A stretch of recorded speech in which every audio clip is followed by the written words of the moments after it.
पुत्रवती युवती जग सोही, रघुपति भगति जासु सुत होई।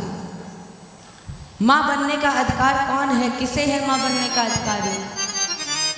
इस संसार में उस स्त्री को माँ कहलाने का अधिकार है जिस माँ के गर्भ से जन्म लेने वाला बच्चा भगवत भजन करता है, उसे माँ कहलाने का अधिकार है। और जिसके गर्भ से बच्चा जन्म लेता है वो भगवत भजन नहीं करता है, उसके लिए क्या लिखा गया है ये आप सभी को पता है। ध्रुव ने कहा तो फिर माँ मुझे पुत्र बनने का गौरव प्रदान करो। सुनीति ने कहा कि तुम मेरे पुत्र हो। ध्रुव ने कहा माँ अगर मेरे जन्म लेने के बाद तुम माँ नहीं बनी तो फिर मेरे जन्म होने के बाद, मेरा जन्म होने के बाद मैं आपका पुत्र नहीं बना। सुनीति ने कहा कि पुत्र कैसे बनोगे?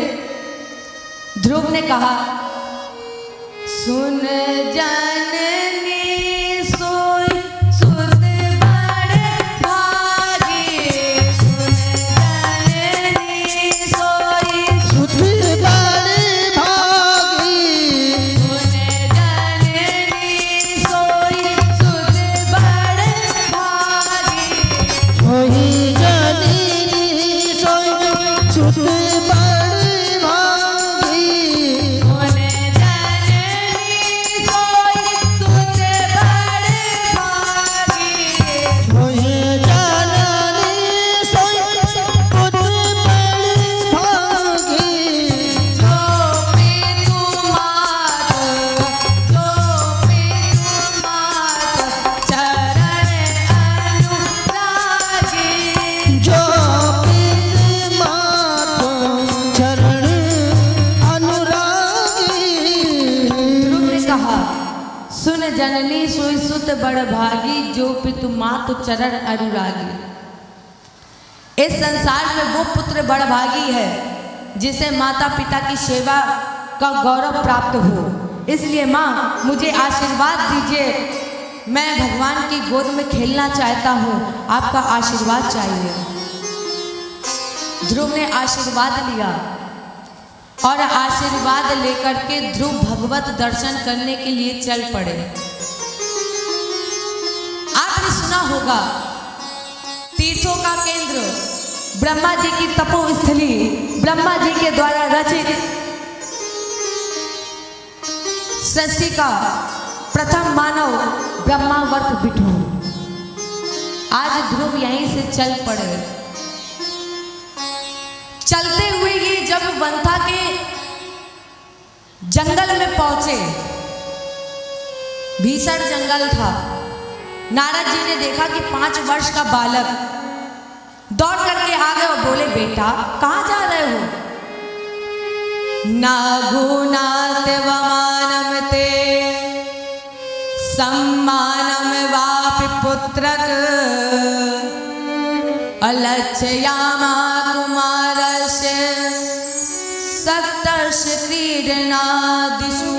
बेटा अभी तुम्हारी उम्र 5 वर्ष की है, अभी तुम्हारी उम्र खेलने कूदने खाने की है और तुम इस भीषण जंगल में घूम रहे हो। अरे तुम्हें पता है यहाँ पे बहुत जानवर हैं, कहीं तुम्हें खाना जाए इसलिए लौट जाओ, वैसे जा कहाँ रहे हो? ध्रुव इतना निष्कपट था कि ये जानता ही नहीं था कि भगवान क्या है।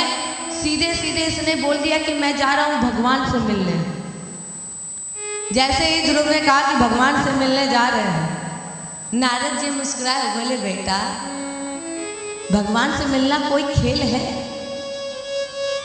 अरे बेटा अभी तुम्हारी उम्र 5 वर्ष की है और जिससे तुम मिलने की चाहत रखते हो ना, उसके लिए तो लिखा गया है कोटि जन्म मुनि यतन कराही, अंत राम कही आवत नाही।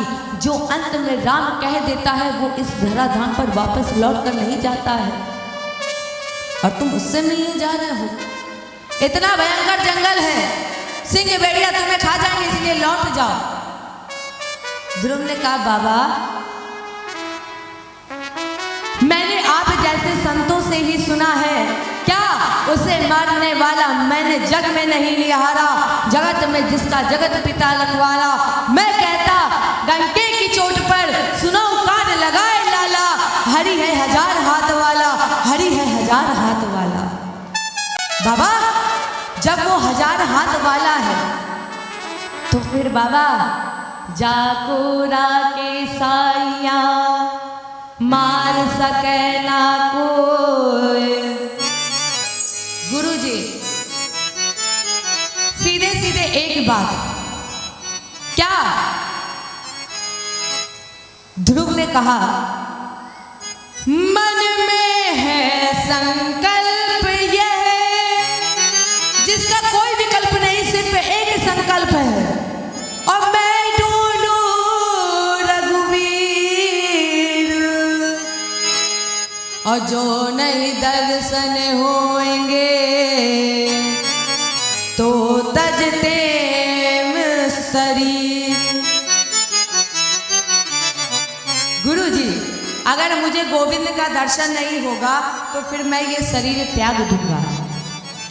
इसलिए जे ही उपाय से परम पद मोह सहज मिल जाए, हे विरंच नंदन हमें दीजो सोए उपाय।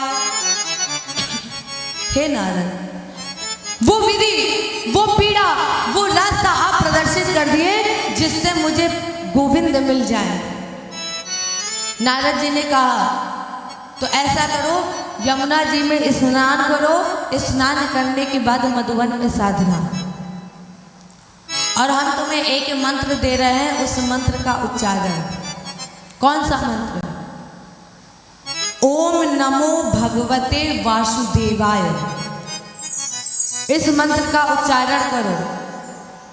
आज नारद जी ने भगवान के साकार रूप का वर्णन किया है। ध्रुव ने क्या किया? ध्रुव ने उस मंत्र को याद किया, और नारद जी जैसे जैसे बताते जा रहे थे भगवान का स्वरूप, ध्रुव अपने मन मंदिर में उतारते जा रहे थे। नारद जी ने कहा कि जब वो मिलेगा तो कैसा होगा? वनमाली घनश्यामा और पीतवासा मनोहरा। बेटा जब वो मिलेगा ना, वनमाली घनश्याम, श्याम नेत्र हिरण की तरह चंचल होंगे, चतुर्भुजी रूप में होंगे। माने नारद जी ने जो विधि, जो स्वरूप भगवान का बताया, ध्रुव ने उस स्वरूप को अपने मन मंदिर में उठा लिया, अपने मन मंदिर में उतार लिया। इसके बाद इन्होंने बाबा को प्रणाम किया, यमुना जी में स्नान किया, और मधुबन में एक पैर पर खड़े हो गए। पहले 1 महीने में ध्रुव ने 3 रात के बाद कहते कि बेर के फल खाए। त्रिरात्रांते 3 रात के बाद बेर और कहते के फल खाए। दूसरा महीना लगा तो ध्रुव ने 6 रात के बाद सूखे पत्ते खाए। तीसरा महीना लगा तो ध्रुव ने 9 रात के बाद जल पिया। चौथा महीना लगा, 12 रात के बाद एक बार मुंह खोला, जो हवा, लंबी श्वास खींची, जो श्वास के द्वारा जो हवा चली उसे ही अपना भोजन बना लिया। 5वां महीना लगा, 5वें महीने में ध्रुव ने 5 प्राण वायु को समाधिस्थ कर दिया। 5 प्राण वायु को जीतकर खष्टाचक चक्र का भेदन करके ध्रुव ने अपनी 5 प्राण वायु को द्वदन चक्र, जिसे हम आप आज्ञा चक्र भी कहते हैं, यहीं पर जा करके ध्रुव ने 5 प्राण वायु को समाधिस्थ किया है। राजेंद्र, जब किसी व्यक्ति की 5 प्राण वायु इस द्वदन चक्र में स्थापित हो जाती है तो वो संसार के लिए मृत हो जाता है। तो अब ध्रुव मर चुका है, श्वास बंद है, लेकिन जिसकी 5 प्राण वायु चढ़ी है वो देख भी सकता है और सुन भी सकता है। तो ध्रुव जगत व्यवहार को देख रहे थे, लेकिन 5 प्राण वायु समाधिस्थ है, और जब ध्रुव की 5 प्राण वायु समाधिस्थ हो गई तो सारे जगत की श्वास बंद हो गई, क्योंकि महाप्रलय में बचे न कोई, और तब ना से भक्त कर होए। भक्त तो अजन्मा अविनाशी है, और जब भक्त की श्वास बंद हो गई तो सारे जगत की श्वास बंद हो गई। सारे देवता चिल्लाने लगे, प्रभु त्राहिमाम, सारे जगत की श्वासें बंद है, प्रभु दम घुट रहा है। इधर ध्रुव प्रार्थना कर रहे थे। आज ध्रुव ने समर्पित कर दिया है, जो कुछ भी भगवान, ध्रुव ने सब कुछ भगवान को ही मान लिया और आवाज लगाई, मेरा छोटा सा संसार। ध्रुव ने अपना सारा संसार भगवान को ही मान लिया और बुलाने लगे। जब सभी जगत की श्वासें बंद हो गई तो सब आवाज लगा रहे थे, प्रभु त्राहिमाम, और कह रहे थे, मेरा छोटा सा संसार, हरि आ जाओ एक बार। मेरा छोटा सा संसार हरि आ जाओ एक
लगे, प्रभु त्राहिमाम रक्षा करो, दम घुट रहा है। भगवान तुरंत गरुड़ की पीठ पर बैठे और ध्रुव के सामने प्रकट हो गए। जय बोलिए कृष्ण भगवान की। और जैसे ही भगवान ध्रुव के सामने प्रकटे, भगवान ने कहा उत्तिष्ठो, ध्रुव उठो, तुम्हारी तपस्या पूर्ण हो गई है, वर मांग लो। लेकिन ध्रुव ने नेत्र नहीं खोले। क्यों? क्योंकि नारद जी ने जो सुंदर, जो दिव्य छवि, जो दिव्य तेज, जो दिव्य मूर्ति बताई थी, उस दिव्य मूर्ति, उस दिव्य छवि को ध्रुव अपने मन मंदिर में उतार चुके थे। अब जब मन मंदिर में ही प्रभु हो तो फिर बाह्य जगत में देखने की क्या जरूरत है। जब ध्रुव ने नेत्र नहीं खोले तो भगवान ने क्या किया? भगवान ने ध्रुव के मन मंदिर में जो छवि थी, उस छवि को हटाकर अंधकार में बदल दिया। अब ध्रुव छटपटा रहे हैं, उसी अंधकार में ढूंढ रहे थे। जब नहीं मिले तो ये धराम से गिरना चाह रहे थे, गिरने जा रहे थे, तब तक हमारे प्यारे प्रभु ने ध्रुव को गोद में ले लिया। जब भगवान ने ध्रुव को गोद में लिया तो हमारे ध्रुव ने भगवान की उस दिव्य छवि का वर्णन किया, चरणों में प्रणाम किया। लेकिन ध्रुव कुछ कहना चाहता था। जिसके सामने परमात्मा, उसके बारे से कुछ निकले ऐसा तो, क्योंकि परमात्मा को देखकर इंसान सब कुछ भूल जाता है। जब ध्रुव की वाणी से शब्द नहीं निकले तो भगवान ने अपना शंख ध्रुव के कपोलों से स्पर्श कराया, और जब अपना शंख ध्रुव के कपोलों से स्पर्श कराया तो ध्रुव के मुख से अपने आप शब्द निकल पड़े। ध्रुव प्रार्थना करने लगे, प्रभु आज मेरा जीवन धन्य हो गया। यो अंता प्रविश्य माम वाचम माम प्रसुप्ताम असंजीव यदखिल शक्ति धरा स्वधामना अन्यास्य हस्त चरण श्रवणत्व गादिन अप्राणान नमो भगवते पुरुषाय तुभ्यं। जो मेरे अंतःकरण प्रविष्ट होकर मेरे चित्त शक्ति, जो मेरी सोई हुई कान, नाक, आंख, त्वचा, ये सब मृत हो चुकी थी, इन्हें जीवित किया। ऐसे प्रभु हम बारंबार आपको प्रणाम करते हैं, नमन करते हैं। भगवान बोले ध्रुव वर मांग लो, हम प्रसन्न हैं। ध्रुव ने कहा गोविंद जी एक बात बताओ, अब बाकी क्या रह गया है? जिसके सामने आप हो, जिसके पास आप हो, उसे मांगने की कामना हो व्यर्थ है, वो सब बेकार है। भगवान बोले फिर भी ध्रुव, हमें भक्त का भाव मालूम है। तुम यहाँ पर जब आए थे तो तुम्हारा भाव था कि हम पिता की गोद के अधिकारी बन जाए। इसलिए जाओ ध्रुव, हम तुम्हें वरदान देते हैं कि तुम यहाँ से जाओगे तो सबसे पहले तुम्हें पिता की गोद का अधिकारी बना दिया जाएगा। तुम्हारा जो सौतेला भाई है उत्तम, ये एक दिन शिकार खेलने जाएगा और वहीं पर शिकार खेलते हुए मारा जाएगा, जिसके वियोग में तुम्हारी सौतेली मां सुरुचि भी अपने प्राणों का त्याग कर देगी।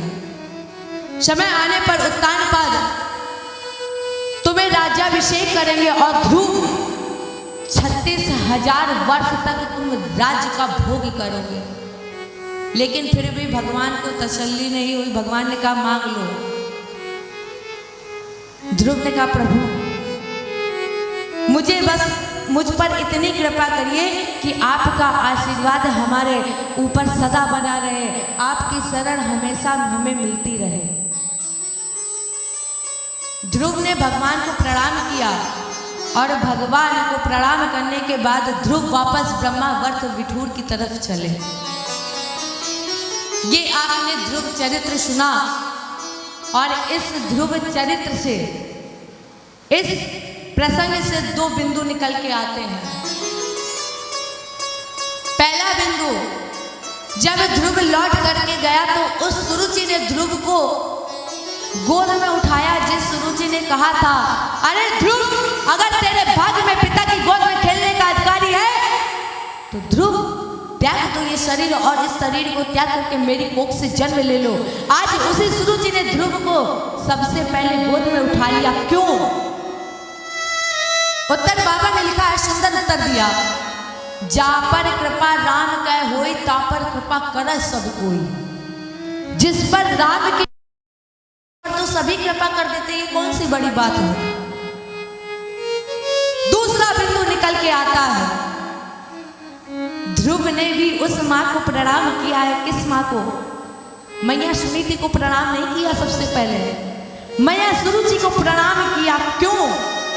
ध्रुव ने कहा, प्रभु जाना कैकेयी न जानी, ताशु प्रथम गए भवानी। राम जी जब 14 वर्ष के बाद लौट करके आए तो उन्होंने कौशल्या जी को प्रणाम नहीं किया, मैया कैकेयी को प्रणाम किया। क्यों? क्योंकि राम जी जानते थे अगर राम राम बन ना गए होते तो प्यारे राम राम बन ना गए होते, और जब राम राम बन ना गए होते तो प्यारे फिर राम राम ना बन गए होते। ध्रुव ने सोचा, प्रभु उसी तरह अगर मैया सुरुचि ने एक दिन मुझे अपमानित ना किया होता, धक्का मारकर मुझे ना निकाला होता, तो क्या मुझे गोविंद का दर्शन होता? नहीं होता। अब ऐसे भी गुरु जानता है कि शिष्य का कल्याण किसमें है। आपको बताया, सुन जननी सोई सुत बड़ भागी, जो पितु मात चरण अनुरागी। वो कितने बड़ भागी है माता पिता, जिसकी माता पिता की कोख से जन्म लेने वाला बच्चा भगवत भजन करता है। इन्होंने अपने गुरु को प्रणाम किया। इन्हीं के ही वंश में हुए अंगम सुमन संख्याति, क्रतु मंगिर संगयम, अश्विनी था गशया पत्नी सुसवेन मुलवरम। ध्रुव के पावन पवित्र में हुए अंग की पत्नी का नाम था सुनीता, जो मृत्यु की पुत्री थी। इनसे जो संतान पैदा हुई उसका नाम रखा गया वेन। अब वेन का मतलब ही होता है पाप। अभी आप एक प्रश्न उठता है कि एक धर्मात्मा पिता के अधर्मी पुत्र कैसे? एक धर्मात्मा पिता के अधर्मी पुत्र कैसे? जब ये प्रश्न यज्ञाचार्य जी से किया तो यज्ञाचार्य जी ने कहा, बेटा जब तुम्हारी पत्नी यज्ञ का प्रसाद ग्रहण कर रही थी तो उसका मन पाप में लगा हुआ था, और जब प्रसाद ग्रहण कर रही थी तो उसका मन पाप में लगा था, इसलिए जो संतान हुई वो पापी हुई।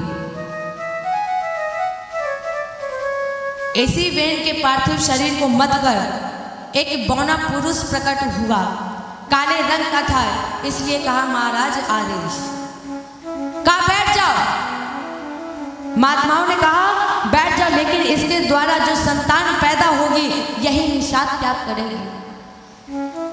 इसके बाद दोनों भुजाओं का मंथन हुआ, और जब दोनों भुजाओं हृदय का मंथन हुआ तो राजा ने इन दोनों भुजाओं से अथ तश पुनर्विप्रेण पुत्रस्य महीपते बाहुभ्याम मध्यमानाभ्याम मिथुनम संपद्यते यम चा सुदती देवी गुणभूषण भूषणा अर्चना वरारोहा प्रथुमेवा वरुंधति। दोनों भुजाओं और हृदय के मंथन से एक नारी प्रकट हुई, यम चा सुदती देवी श्री लक्ष्मी। इनका नाम रखा गया अर्ची। इसके बाद हमारे प्यारे प्रभु श्री नारायण, जिसका नाम रखा गया पृथु। और जहाँ भगवान आए वहाँ प्रशंसा ना हो, आनंद ना हो, ये हो ही नहीं सकता है। जैसे ही ये इस धराधाम पर आए तो लोगों सब देवता नाग किन्नर सब प्रशंसा करने लगे। पृथ्वी ने कहा ये अनर्गल प्रशंसा हो रही है, अरे अभी तो मेरा केवल जन्म हुआ है, मैंने ऐसा कोई कार्य ही नहीं किया जिससे मेरी प्रशंसा की जाए, इसलिए ये अनर्गल प्रशंसा इसलिए बंद कर दो।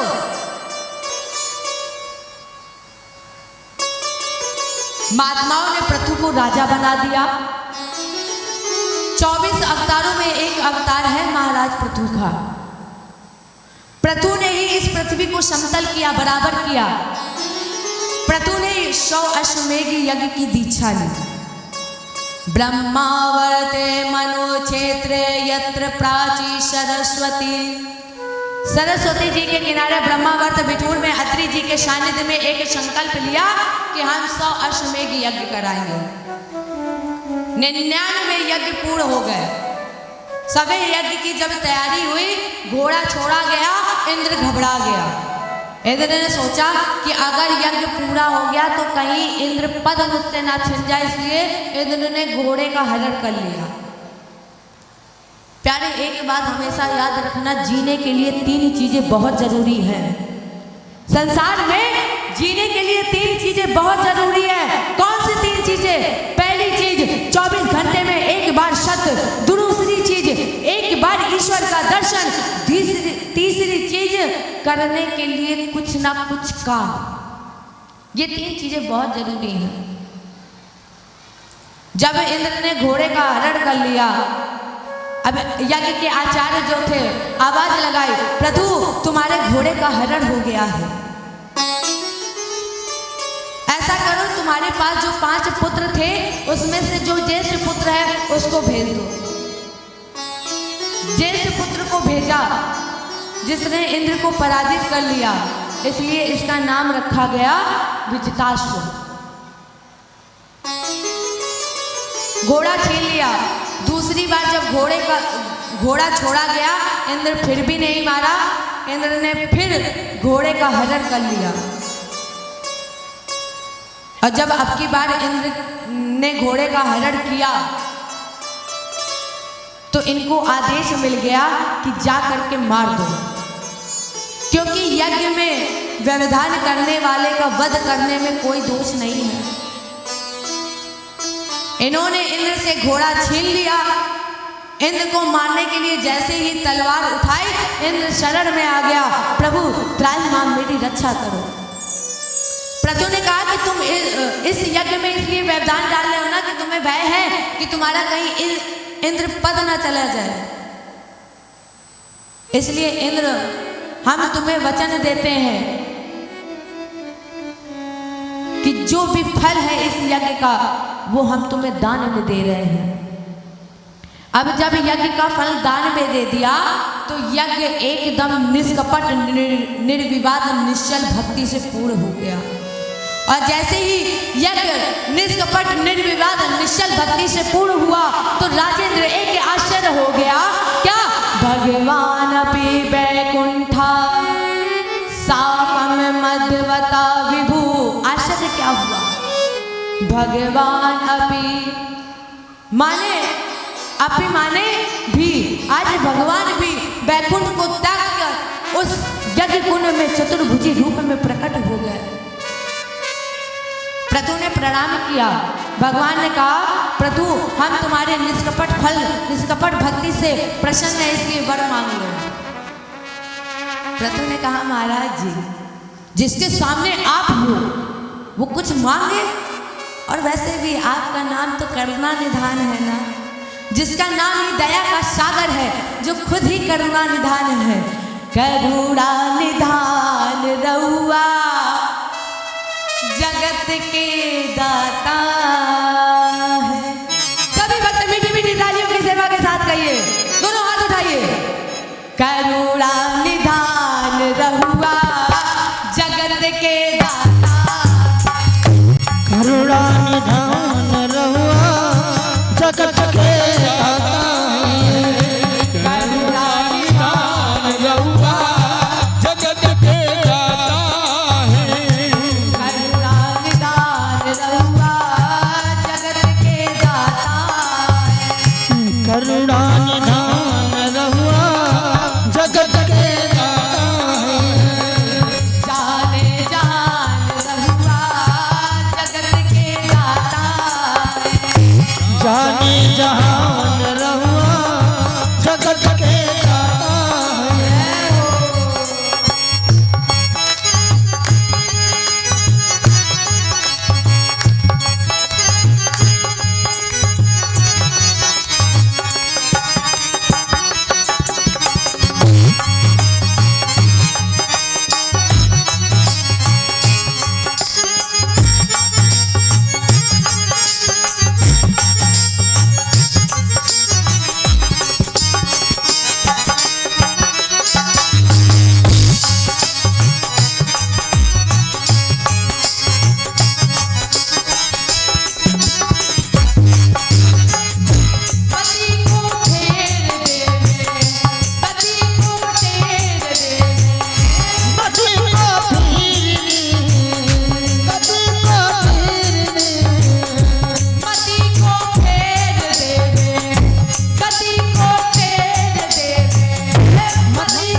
जाने जहान रहुआ जगत के दाता।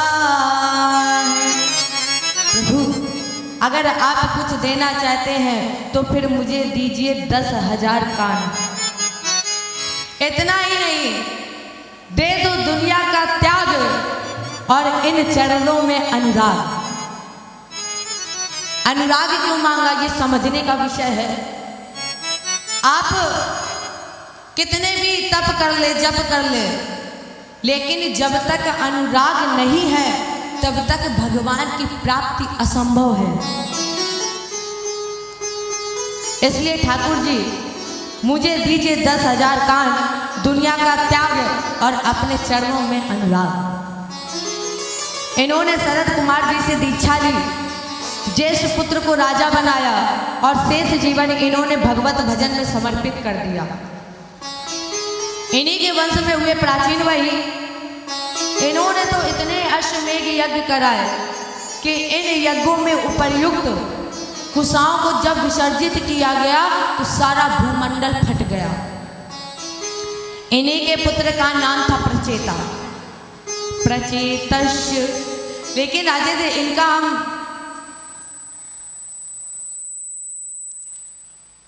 आगे चल करके हम दक्ष जी का जन्म हुआ, लेकिन राजेंद्र इन दत्त जी का इतिहास हम तुम्हें आगे चलकर सुनाएंगे, क्योंकि अभी मेरे मन में विचार हुआ है। आपने बताया था कि स्वयं मनु के 2 पुत्र हैं, प्रियव्रत और उत्तानपाद। प्रियव्रत उत्तानपादौ असत रूपा पते सुतौ। ये तो आपके सामने उत्तानपाद के जीवन, इनके वंश की व्यवस्था। उत्तानपाद के ही भाई हुए प्रियव्रत, जिन्होंने 2 विवाह किए। राजा परीक्षित ने कहा, गुरु जी प्रियव्रत वो भावत आत्मा राम कथम मुनि अग्रहे रमत अनमूला कर्म बंद भरा भव। जो नारद जी के उपदेश से विरक्त हो चुका था, उसने 2 विवाह कर लिए। उसने जीवन कैसे बसाया, ये वृत्तांत मुझे सुनाइए। सुखदेव जी ने कहा, राजेंद्र ये सत्य है कि गृहस्थ जीवन में अनेकों व्याधियां हैं, लेकिन गृहस्थ जीवन अगर अच्छा चाहे बनाना तो प्यारे 3 चीजें याद रखे, 3 बातें याद रखे, उसका गृहस्थ जीवन सफल हो जाएगा। पहली बात, मातृ पितृ देवो भव। हमारे आपके लिए सबसे बड़ा अगर कोई गुरु है, सबसे बड़ा अगर कोई भगवान है, तो वो हमारे माता पिता हैं। जब तक आपसे माता पिता खुश नहीं होंगे, तब तक आपसे आपके भगवान भी खुश नहीं होंगे। चाहे जितने मंदिर भटक ले, चाहे जितनी भगवान की पूजा कर ले, जब तक माता पिता खुश नहीं है तब तक भगवान खुश नहीं होंगे। और आजकल क्या करते हैं, भरी समाज में अपने माता पिता का अपमान कर देते हैं। अरे भूल गए वो दिन जब तुम छोटे थे, तुम्हारी माँ ने ना जाने कितने कष्ट झेले थे। जब तुम 9 महीने गर्भ में रहे, ना जाने कितनी पीड़ा, ना जाने कितने दर्द झेले उस माँ ने, और आज उसी माँ को तुम अपमानित कर रहे हो। धिक्कार है ऐसे बच्चों पर जो भरी समाज में अपने माँ बाप का अपमान करते हैं। और आजकल तो बढ़िया वो वृद्धाश्रम और चालू कर दिया है लोगों ने। बच्चे बड़े हुए, देखा कि माँ बाप बूढ़े हो गए तो उन्हें वृद्धाश्रम में डाल दिया। लेकिन राजेंद्र एक ही बात हमेशा याद रखना, जैसा तुम अपने माँ बाप के साथ करोगे वैसा ही बच्चे तुम्हारे साथ करेंगे, क्योंकि छोटे बड़े को ही तो देखकर सीखते हैं। एक बात हमेशा याद रखना प्यारे, हर बात को भूलो मगर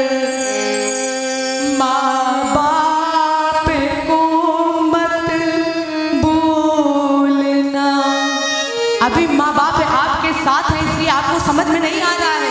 उनसे पूछो जिनके पास माँ बाप नहीं है, वो माँ बाप का प्यार पाने के लिए तरसते हैं। और तुम्हारे पास जब माँ बाप है तो उसी माँ बाप को भरी समाज में अपमानित कर देते हो। हर बात को भूलो मगर माँ बाप को मत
ना जाने कितने मंदिरों में सर झुकाती है, ना जाने कितनी पीड़ा कितने कष्ट झेलती है कि मुझे एक पुत्र या पुत्री ही हो जाए।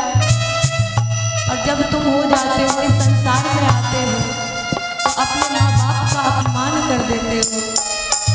अब सभी भक्त अपने माँ बाप को याद करें और कहें,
जिनके घर में खाने के लिए केवल 2 रोटी होती है,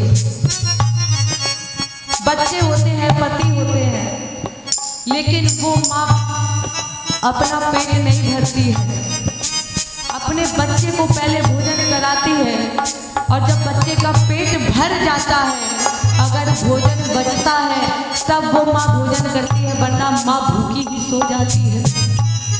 अरे धिक्कार है ऐसे बच्चों पर जिस माँ बाप ने तुम्हें बड़ा कर दिया, इतना काबिल बना दिया, तुम्हारे पास धन आ गया, तुम्हें पढ़ने के लिए विदेश भेज दिया और आज उसी माँ बाप के लिए तुम्हारे पास 2 रोटी नहीं है।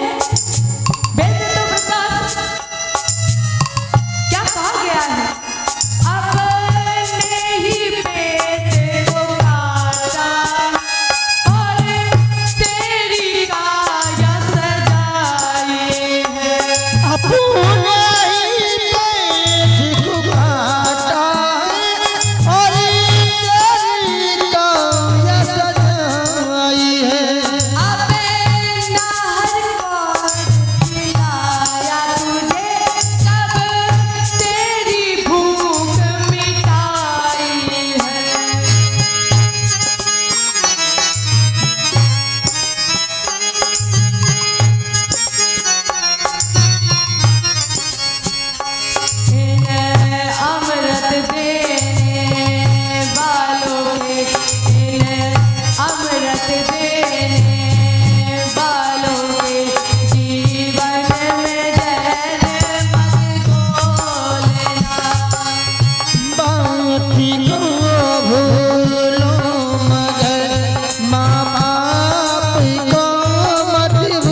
तक माँ उस खिलौने को नहीं ला देती है तब तक तुम रोते हो, जिद करते हो। माँ को चाहे जितना कष्ट हो, माँ चाहे जितनी बीमार हो, लेकिन वो माँ तुम्हारी जिद को पूरा करती है। जो चीज भी तुमने मांगी है वो सब कुछ तुमने पाया। जो चीज भी तुमने मांगी है सब कुछ तुमने ना पाया है। अरे जिसको लगाया सीने से बड़ा तुमसे प्यार जताया।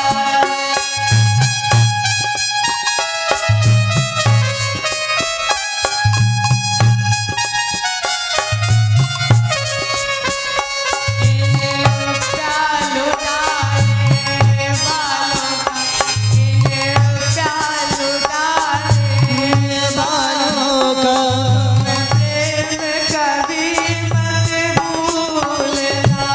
हरी बात को भूलो मगर माँ बाप को मत भूलना। प्यार के लाखों हैं इस बात को मत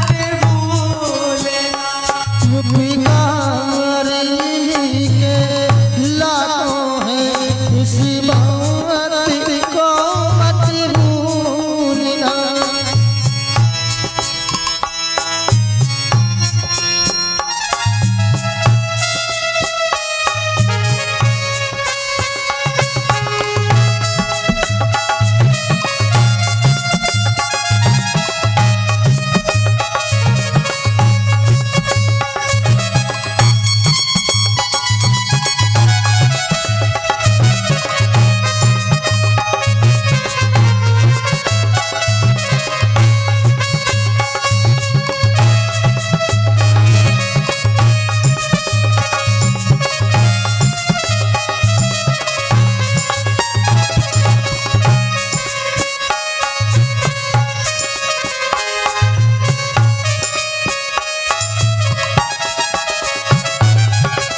और जब तुम छोटे हो, 6-6 महीने के होते हो, जब तुम बिस्तर गीला कर देते हो तो माँ तुम्हें उस गीले बिस्तर से हटाकर तुम्हें सूखे पर लिटाती है और खुद गीले पर सोती है।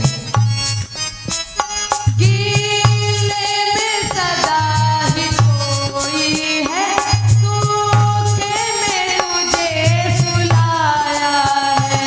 गीले में सदा ही सोती है, सूखे में तुझको सुलाया है।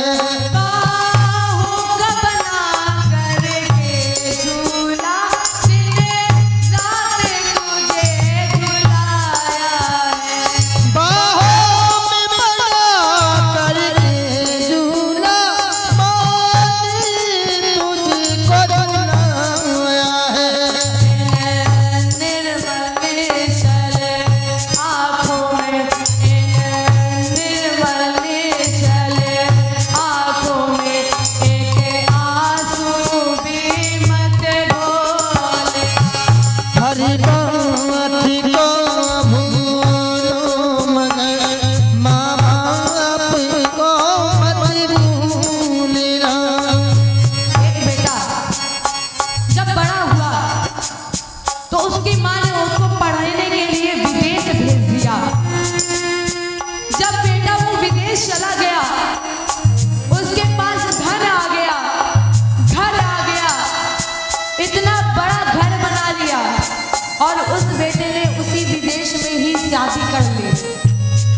इधर माँ इंतजार कर रही थी कि मेरा बेटा आएगा। उस बेटे ने एक पत्र लिख दिया और लिखा, माँ मैं आ रहा हूँ। माँ को लगा कि मेरा बेटा आ रहा है, बहू को लेकर आ रहा है, मैं बढ़िया से तैयार करूंगी, अपने घर को सजाऊंगी। वो बेटा और बहू जब घर आए, माँ से कहा, माँ मैं तुम्हें विदेश ले जाने आया हूँ। माँ जब आप विदेश चली जाओगी तो फिर इस घर में कोई रहेगा नहीं, तो इस घर को क्यों ना बेच दिया जाए। उस बच्चे ने कागज में साइन करा लिए, घर को नीलाम कर दिया और बेटा माँ को लेकर के एयरपोर्ट पहुंचा। माँ से कहा माँ आप यहीं पर बैठो, मैं वीजा लेकर आ रहा हूँ। माँ इंतजार कर रही थी कि मेरा बेटा आएगा, लेकिन सुबह से शाम हो गई। वो बेटा तो चला गया विदेश, लेकिन माँ उसी के इंतजार में शाम तक बैठी रही। एक चपरासी था, उस चपरासी ने देखा कि ये सुबह से बैठी है, अभी तक घर भी नहीं गई है। चपरासी गया माँ के पास, माँ से पूछा माँ क्यों बैठी हो तुम। माँ ने पता है क्या कहा, माँ ने कहा कि मेरा बेटा अभी अंदर गया है, उसने कहा है कि मैं वीजा लेकर आता हूँ। माँ आप यहीं पर बैठो, इंतजार करो मेरा, मैं आता हूँ। चपरासी ने पूछा कि कब गया था। माँ ने कहा वो सुबह 8 बजे गया था। चपरासी ने बोला कि माँ सुबह वाली तो चली गई, अब वो नहीं लौट कर आएगा। अब उस माँ से पूछो जो सुबह से शाम तक बैठकर अपने बेटे का इंतजार कर रही थी और वो बेटा लौट कर नहीं आया, उस माँ पर क्या बीती होगी। घर तो वो दान कर ही चुकी थी, और जब वो माँ लौट कर गई, जो घर जिसने लिया था उससे कहा बेटा पता है ये घर पहले मेरा था, तुम मुझे मेरा घर वापस मत करो, लेकिन एक कोने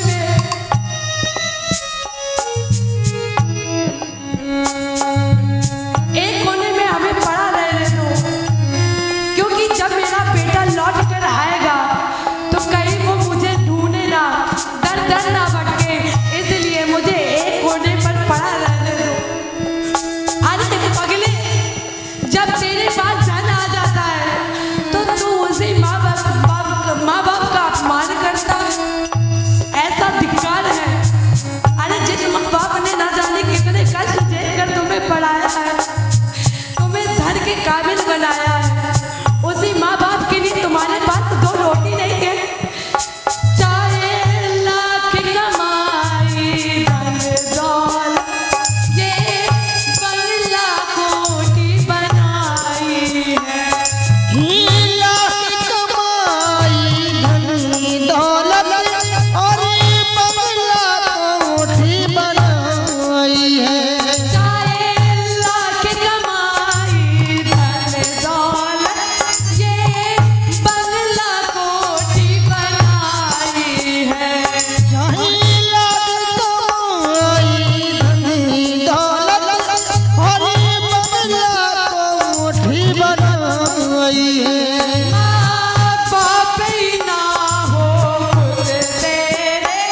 इस संसार में कोई तुम्हारा साथ नहीं देता है।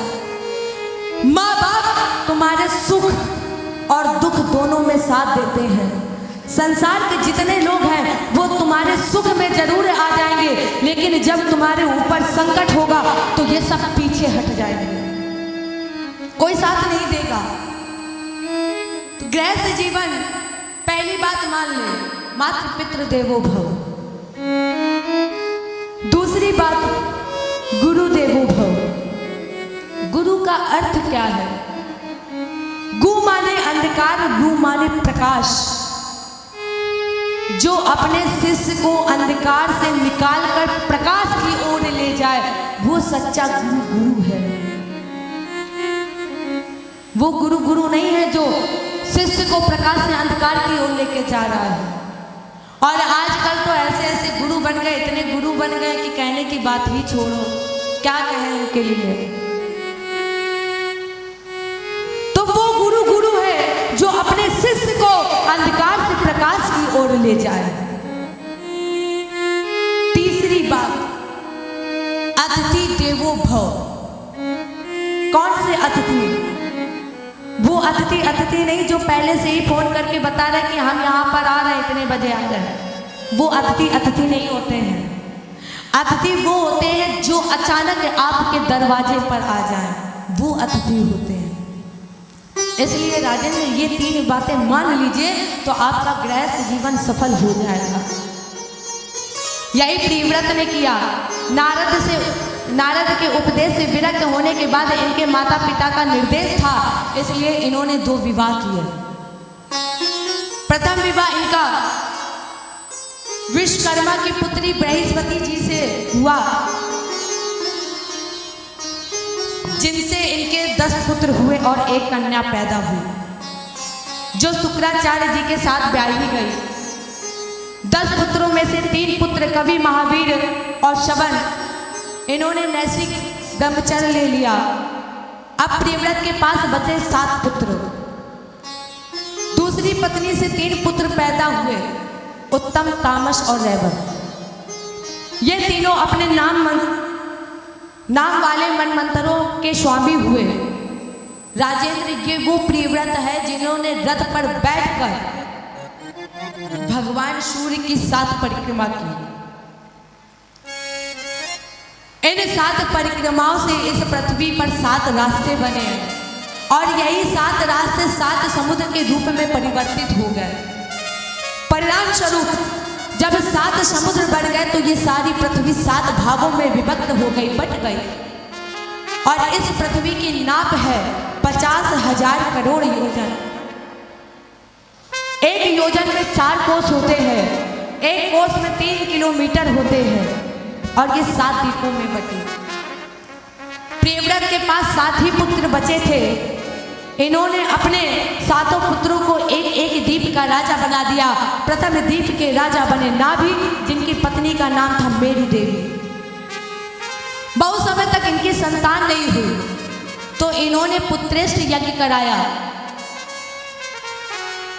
पुत्रेष्ठ यज्ञ के प्रसाद से इन्हें एक पुत्र की प्राप्ति हुई, जिसका नाम रख गया ऋषभ। ये वो भगवान है, देखो ये भी एक 24 अवतारों में भगवान का अवतार है, ऋषभ देव जी का।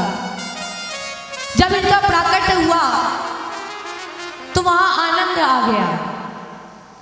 इंद्र को द्वेष हुआ, जलन हो गई, तो इसने उस राज्य में, इनके राज्य में वर्षा करना बंद कर दी। तो ऋषभ देव जी ने अपने तप बल के द्वारा अपने राज्य में वर्षा की। इंद्र हार मान गए और जब इंद्र हार मान गए तो इंद्र की पुत्री जयंती के साथ विवाह किया। और जब जयंती का विवाह ऋषभ देव जी के साथ हो गया, इनसे 100 पुत्र पैदा हो गए। इन 100 पुत्रों में से राजेंद्र 9 पुत्र योगेश्वर नाम से प्रसिद्ध हुए, जैसे कवि हरि अंतरिक्ष प्रभु चमस ध्रुविल कर भाजन। 81 पुत्र नैसर्गिक ब्रह्मचारी बन गए। अब इनके पास बचे 10 पुत्र। 10 पुत्रों में से सबसे बड़े पुत्र का नाम था भरत। ऐशाम खल महायोगी और ज्येष्ठ श्रेष्ठ गुण आसि थे, ये बहुत बड़ा योगी था, सर्वगुण संपन्न। भरत का मतलब क्या है? भा माने भक्ति, भा माने त्याग, रत माने प्रेम, निष्ठा, समर्पण, श्रद्धा, लगन। भरत उसे कहा जा सकता है जिसे भगवान के श्री चरणों में समर्पण है। अब देखो, इतिहास में 3 भरत हुए हैं, 3 राम हुए, और 3 ऐसी महान विभूतियां हैं जिन्होंने अखंड बाल ब्रह्मचर्य का दर्शन किया है, पालन किया है। 3 भरत कौन? एक भरत जिनकी आप कथा सुन रहे हैं, दूसरे भरत हुए दुष्यंत शकुंतला पुत्र भरत, तीसरे पुत्र हुए रामायण में दशरथ कैकेयी भरत। 3 राम हुए।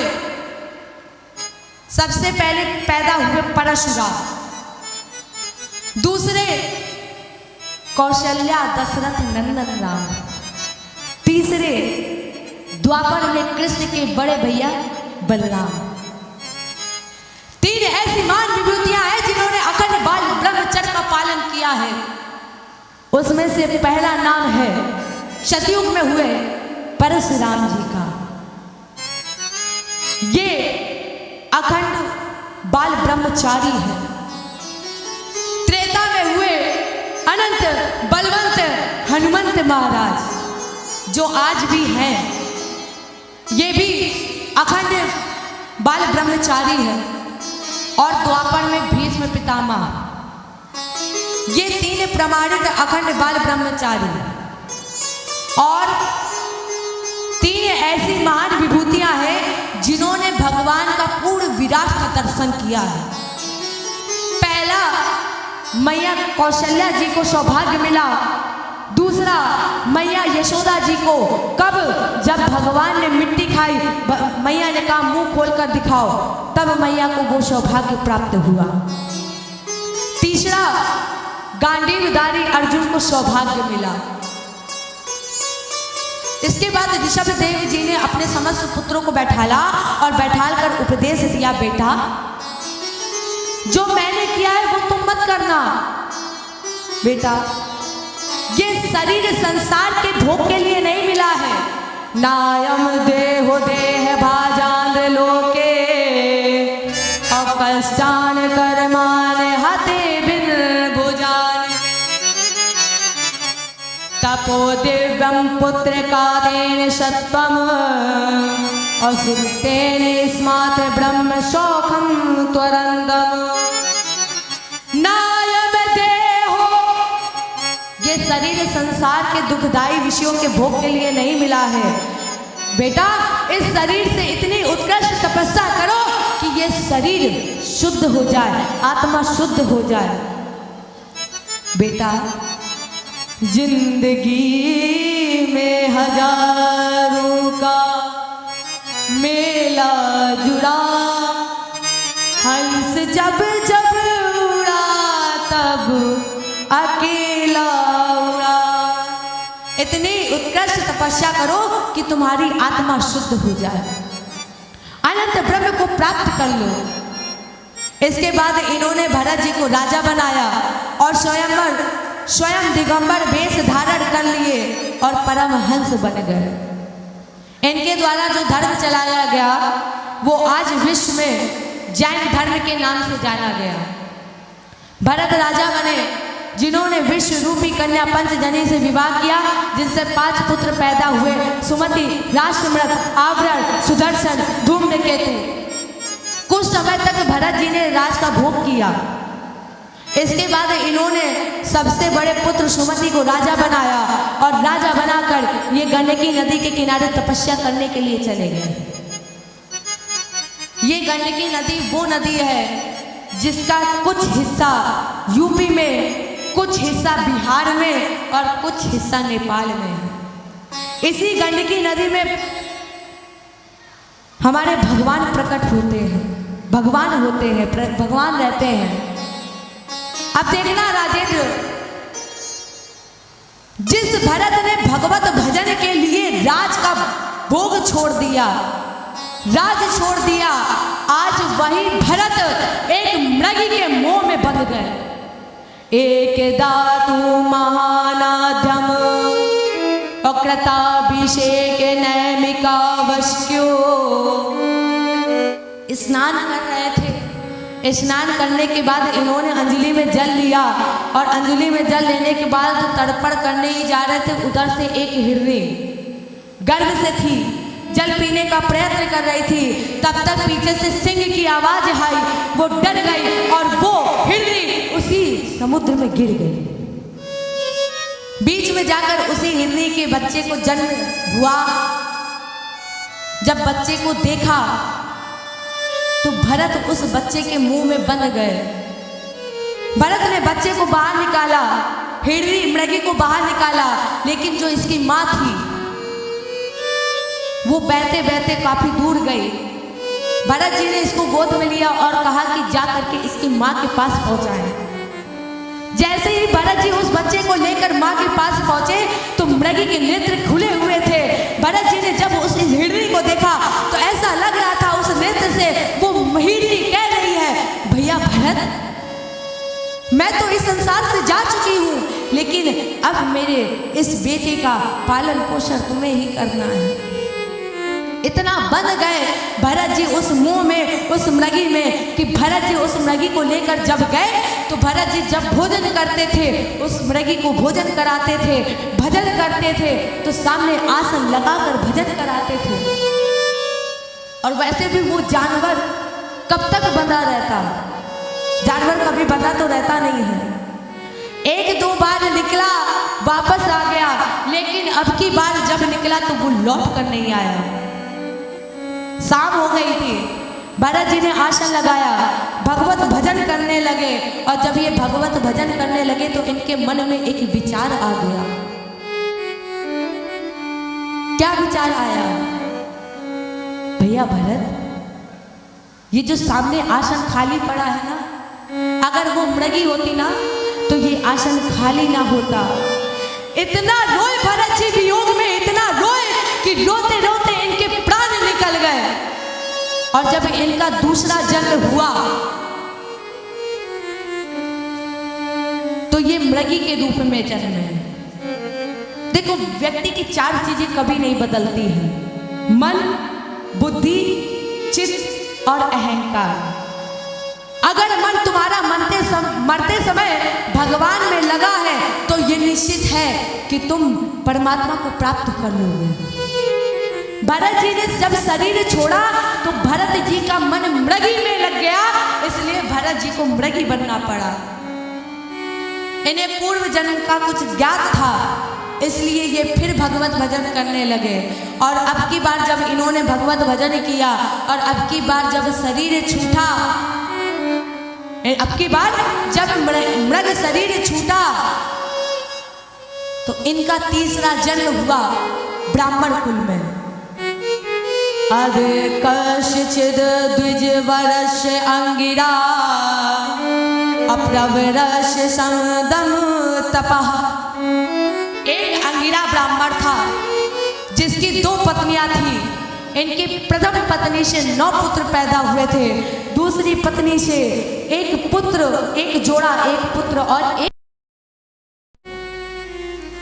जिसका नाम था भरत। भरत जी को पूर्व जन्म का ज्ञात था। भरत जी पहले जब हम मृग के मुंह में बंध गए तो हमें मृग बनना पड़ा। दूसरी बार मृग बने, जब शरीर छूटा तो ब्राह्मण कुल में आ गए। और अब की बार फंसाने के लिए मुंह में ना जाने कितने संबंध है, ना माता पिता है, भाई है, बहन है। और अगर इस मोह माया के बंधन में हम बंध गए तो फिर हम भगवत भजन नहीं कर पाएंगे। इसलिए इसने क्या करना शुरू किया? भरत जी घर के काम सब बिगाड़ देते थे और गांव के काम संभाल देते थे। भरत जी से जब कहा जाता था कि आज एकादशी है, व्रत रहना है, तो भरत जी उल्टा करते थे। जब व्रत रहना होता था तो भरत जी 11-11 बार भोजन कर ले। इसलिए लोग इन्हें कहने लगे पागल, इसलिए इनका नाम रख दिया गया जड़ भरत। इनके भाई थे, जब इनके भाइयों का विवाह हुआ, 9 भाई 9 देवियां घर में आ गई, और जहाँ 9 देवियां आ जाए वहां तूफान ना हो, ऐसा तो हो ही नहीं सकता है। उन देवियों ने कहा कि इतना हट्टा खट्टा है, मोटा ताजा है, अगर ये चाहे तो इतने लोगों का काम एक बार में कर दे, लेकिन ये कुछ करता ही नहीं है। 9 देवियों ने कहा ऐसा है अपने पतियों से, ऐसा है भरत को इस घर से निकाल दो, जब उसे कुछ करना ही नहीं है तो निकाल दो। भरत जी को फिर भी कोई फर्क नहीं पड़ा है। जैसे ही सबने भरत जी को घर से बाहर निकाल दिया, भरत जी अपनी मस्ती में चलते चले जा रहे, भरत जी को अचानक याद आया कि हमने तो भगवत भजन किया ही नहीं है। वही आसन लगाया और आसन पर बैठ गए और गाने लगे, क्या? श्री राम जय जय राम, श्री राम जय राम, जय जय राम, श्री राम जय राम, जय जय राम, श्री राम जय राम, जय जय राम, श्री राम जय राम, जय जय राम, श्री राम जय राम, जय जय राम, श्री राम जय राम, जय जय राम, श्री राम जय राम, जय जय राम, श्री राम जय राम, जय जय राम, श्री राम जय राम, जय जय राम, श्री राम जय राम, जय जय राम, श्री राम जय राम, जय जय राम।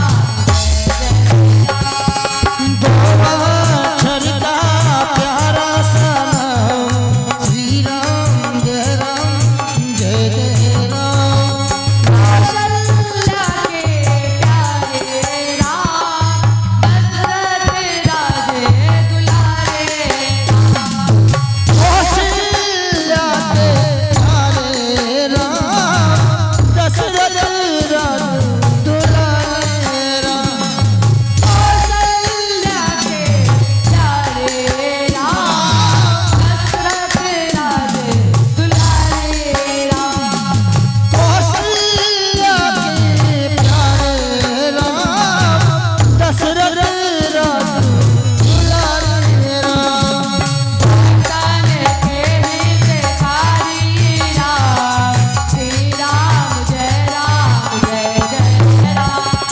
श्री राम जय राम, जय जय राम, श्री राम जय राम, जय जय राम, सभी माता दोनों हाथ उठाएं और गाएं, श्री राम जय राम, जय जय राम, श्री राम जय राम, जय जय राम, श्री राम जय राम, जय जय राम, श्री राम जय राम, जय जय राम, श्री राम जय राम, जय जय राम, श्री राम जय राम, जय जय राम, श्री राम जय राम, जय जय राम, श्री राम जय राम, जय जय राम, कौशल्या के प्यारे राम, दशरथ राजे दुलारे राम।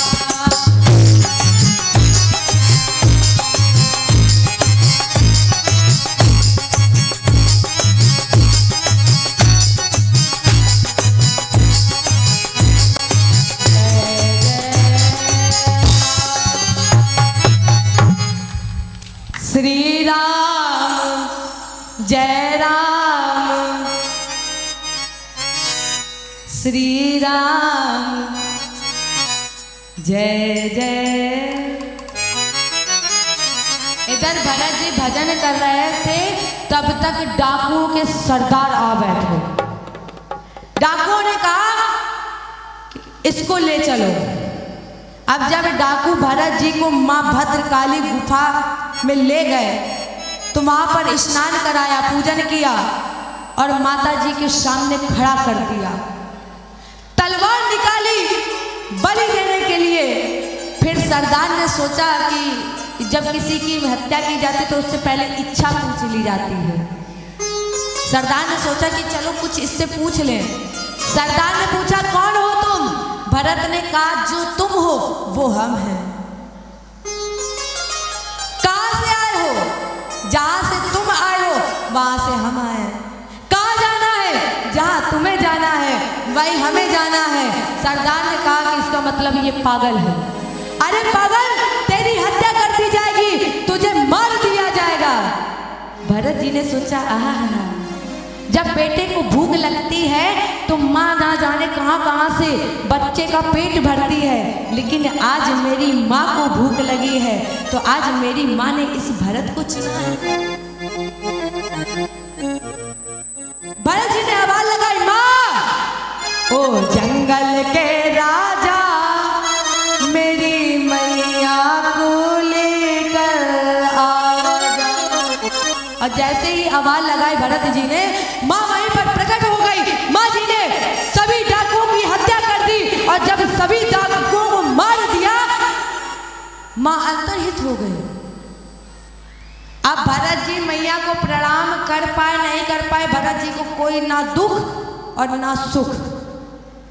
अब आपके सामने माँ हो और आप उन्हें प्रणाम ना कर पाओ तो आपको दुख होगा कि नहीं होगा कि मेरे सामने माँ आई और मैंने माँ को प्रणाम नहीं कर पाया। लेकिन भरत जी को कोई मतलब नहीं, कोई फर्क नहीं पड़ा। भरत जी फिर अपनी मस्ती में। इधर अध सिंधु सौवीर पते राजन रहुगण से अभ्रजत इच्छु मत्स्या तटे तट कुलपतिना। सिंधु देश का राजा रहुगण पालकी पर बैठा इक्षत नदी के किनारे कपिल भगवान को अपना गुरु बनाने जा रहा था। लेकिन देखिए कैसे जा रहा था, पालकी पर बैठकर। बल्कि जबकि अगर गुरु बनाने आप जा रहे हो तो फिर कैसे जाओ, राजसी अभिमान में नहीं जाओ। रहुगण राजसी अभिमान में जा रहा था, लेकिन हमारे बाबा ने संकेत दिया कि संत मिलन को जाइए तज माया अभिमान, जो जो पग आगे धराए कोटिन यज्ञ समान। और रहुगण पालकी पर बैठकर जा रहा था। एक कहार अस्वस्थ हो गया तो कहार ने पालकी उतार दी और रहुगण ने कहा ऐसा है कि एक कहार को ढूंढ कर लाओ। इधर भरत जी भगवत भजन कर रहे थे। कहारों ने देखा कि ये हट्टा कट्टा है, मोटा ताजा है, तो ये एक तरफ संभाल लेगा। वो कहार भरत जी को ले गए, लेकिन फिर भी देखो डाकू ले गए तब भी कोई फर्क नहीं पड़ा। और अब की बार जब कहार ले गए फिर भी भरत जी को कोई फर्क नहीं पड़ा, चल पड़े साथ में। अब जिसने कभी पालकी पकड़ी ना हो, कभी चलाई ना हो, वो क्या चलाना जाने हैं। भरत जी पालकी उठाए लेकर चल पड़े। जब नहीं संभाल पा रहे थे तो रहुगण ने भरत को देखकर उल्टा बोलना प्रारंभ कर दिया। देखो कितना दुबला पतला है, ऐसा लगता है कुछ खाता ही नहीं है। ऐसा लग रहा है जैसे महीनों से भोजन ना मिला हो। देखो चल कैसा रहा है। कहारों ने कहा महाराज जी ये नया नया है, और जब नया नया कोई होता है तो वो धीरे धीरे करके सीखता है, एकदम से नहीं सीखता है। थोड़ा समय दीजिए, थोड़ा समय जब मिलेगा तो वो अपने आप ही सीख जाएगा। इधर तब तक भरत जी को दिखाई पड़ी चींटियां। देखो भरत जी जब चलते थे तो रास्ते पर एक एक तिनका देखकर चलते थे कि कहीं कोई चींटी मुझसे ना दब जाए, कहीं किसी जीव की हत्या ना हो जाए। अब लंबी चौड़ी चींटियों की रास्ता भरत जी को दिखाई पड़े। भरत जी ने सोचा सबको बताया कि क्या फायदा, क्योंकि सब में राम है। अगर हम कूदेंगे तो इन्हें भी पता होगा, क्योंकि हम में राम है तो उनमें भी राम है, उनमें राम है तो इस पालकी में भी राम है। भरत जी ने किसी को नहीं बताया और पकड़ी बात मजबूत और एकदम 3 मीटर आगे छलांग लगाई, जय श्री राम। और जैसे ही छलांग लगाई, पालकी अलग, कहार अलग, रहुगढ़ अलग। और जैसे ही रहुगढ़ अलग पड़े, एकदम से क्रोध आया, म्यान से तलवार निकाली और कहा, अरे मूर्ख, रुक जा, मैं तुझे मार दूंगा। और जैसे ही रहुगढ़ ने कहा कि मैं तुझे मार दूंगा, भरत जी ने पालकी छोड़ दी और मुड़ करके देखा, कहा, क्या कहा तुमने? तुम मुझे मार दोगे? क्या तुम्हारे अंदर मुझे मारने की क्षमता है? रहुगढ़, बहुत देर से तेरा अनर्गल प्रलाप सुन रहा था। त्वयोदितं व्यक्तं विप्रलब्धम अभर्तुसमेष्म्यावधि वीरभारा। अरे रहुगढ़, जरा सोचो, जहाँ मैं हूँ वहाँ तुम होते, और जहाँ तुम हो वहाँ मैं होता। जैसा अब तुम बोल रहे हो मेरे लिए, वैसा अगर मैं तुम्हारे लिए बोलता तो बताओ कैसा लगता तुम्हें? अर्थात राजेंद्र, जो व्यवहार तुम्हें अच्छा ना लगे वो दूसरों के साथ वैसा व्यवहार कभी नहीं करना चाहिए। और रही बात रहुगढ़ मरने की, तो इस संसार में जो आया है उसे एक ना एक दिन जाना ही है। अच्छा रहुगढ़, एक बात बताओ, वेदांत ये कहता है कि ये शरीर नहीं आत्मा है, और रहुगढ़, आत्मा ना कभी जन्म लेती है और ना कभी मरती है। जो जन्मासो अवस न सावे, जौन न सावे पुनः प्रकाशे, और आकर 4,84,000 जात जीव जल थल नभवास। आने वाले को जाना है, ये निश्चित है। रहुगढ़ आया है सो जाएगा, राजा रंग फकीर, कोई हाथी चढ़ चला, कोई बाना गया जंजीर। रहुगढ़ ने कहा, ओ उसका मतलब ये कोई पागल नहीं है। इसलिए उठाकर सर देखा, तलवार फेंककर चरण पकड़ लिए। पंडित जी, महाराज जी, हे ब्राह्मण महाराज, हे गुरुदेव, आप क्रोध मत कीजिए, क्योंकि ना हम विशंके सुरराज ब्रजानन। महाराज जी, मुझे भय नहीं है शंकर जी के त्रिशूल का, मुझे भय नहीं है भगवान विष्णु के सुदर्शन चक्र का, और ना मुझे भय है ब्रह्मा के ब्रह्मास्त्र का। अगर मैं डरता हूं, मैं किसी से डरता हूं, तो वो आप जैसे, क्योंकि मुझे पता है विप्र वंश की अस प्रभुताई, अभय न होई जो इन्हें ही दिखे। महाराज जी, मुझे डर लगता है, क्योंकि ब्राह्मण का अनित अगर कर देते हैं तो फिर उसका वंश नहीं चलता है। अरे मैं तो मूर्ख हूँ, मैं अज्ञानी हूँ, मुझे अभिमान था, तो गलती है, मेरा अपराध क्षमा कर दो। विग्रह